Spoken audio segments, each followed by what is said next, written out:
الحمدللہ الذی ہدانا لہذا وما كنا لنهتدی لولا ان ہدانا اللہ اما بعد فاعوذ باللہ من الشیطان الرجیم بسم اللہ الرحمن الرحیم غلامی میں ناکام آتی ہیں شمشیریں نہ تدبیریں، غلامی میں ناکام آتی ہیں شمشیریں نہ تدبیریں، اگر ہو ذوق یقی پیدا تو کٹ جاتی ہیں زنجیریں۔ سامعین قدر، آج جس موضوع پہ میں لب کشائی کرنا چاہتا ہوں وہ یہ ہے کہ ہم آزاد ہیں۔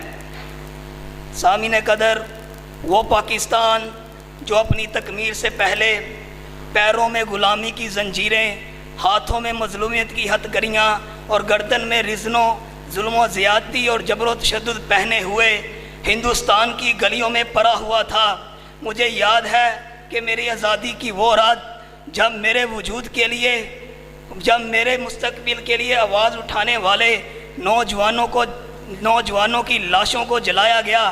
مجھے یاد ہے کہ میری آنکھوں کے سامنے کئی ماؤں کی گودیں اجاڑی گئی، مجھے یاد ہے کہ میری آنکھوں کے سامنے کئی بچوں کو یتیم کیا گیا، مجھے یاد ہے کہ میری آنکھوں کے سامنے حوا کی بیٹی کی عزت کو تار تار کیا گیا۔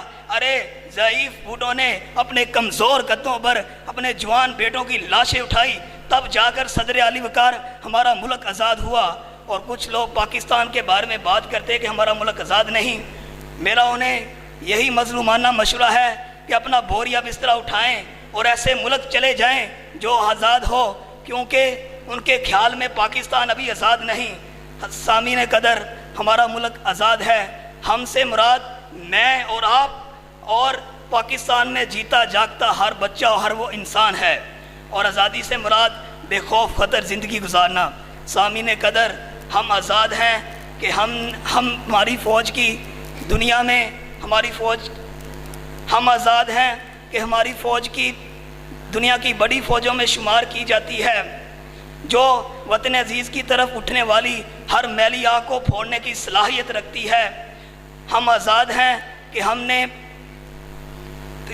دنیا اسلام میں پہلی ایٹمی طاقت بن چکے ہیں جو کہ دشمنوں کے خوابوں کو مٹی میں ملا دیں گے۔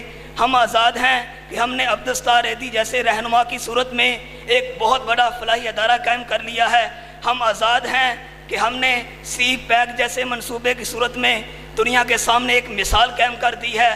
ہم آزاد ہیں کہ ہمارے کھلاڑیوں نے دنیا کے ناقابل تذکیر میدانوں کو تذکیر کر ڈالتے ہیں۔ ہم آزاد ہیں کہ ہمارے ملک میں گندم اور اناج کی بہترین فصل ہے۔ ہم آزاد ہیں کہ ہمارے مادر ملت کی گود میں ایک کسان بھی پلتا ہے اور ایک مزدور بھی۔ صدر علی وقار، اب ہم اس بارے میں سوچنا چاہیے کہ ہم اب تعمیر وطن میں اپنا کردار ادا کریں اور غلامی کی اور ناامیدی کے بندھن سے، برہان سے نکلیں اور تعمیر وطن میں اپنا کردار ادا کریں۔ اور غلامی الگ ہونا بات ہے اور مسائل سے دوچار ہونا الگ بات ہے کہ کیا بتائیں تجھ کو کس طرح بنایا ہم نے، تیری مٹی پہ لہو اپنا ملایا ہم نے، خود زمیں بوس ہوئے تجھ کو اٹھایا ہم نے، جو کچھ پاستا سب لایا تجھ پہ۔ صدر علی وقار، اگر ہم آزاد نہیں ہیں تو پاکستان زندہ باد کا نعرہ کیوں لگاتے ہیں؟ پھر ہم سب مل کر نعرہ لگاتے ہیں سب سے جہاں سے پیارا ہے ہندوستان، لیکن یہ نعرہ لگانے کی کسی میں جرت نہیں، کیونکہ ہم آزاد قوم ہیں، ہم پاکستان ہیں۔ اگر اب بھی نہیں لگتا آپ کو کہ ہم آزاد قوم نہیں ہیں تو اس آواز سے نظر ہٹا کر ذرا مجھے دیکھ لیجئے کہ اس وطن نے مجھے اپنی پہچان دی اور مجھے اپنی صلاحیت کو نکھارنے کے لیے میدان دیا۔ اے وطن تیری بقا پہ مر جاؤں، اے وطن تیری بقا پہ مر جاؤں، دشمن کو مٹا کر مر جاؤں، اگر تیری طرف اٹھے گی نگاہ اس کو جھکا کے مر جاؤں۔ پاکستان زندہ باد، خونے دل دے کے نکھاریں گے روح بھر کے گلاب، ہم نے گلشن کے تحفظ کی قسم۔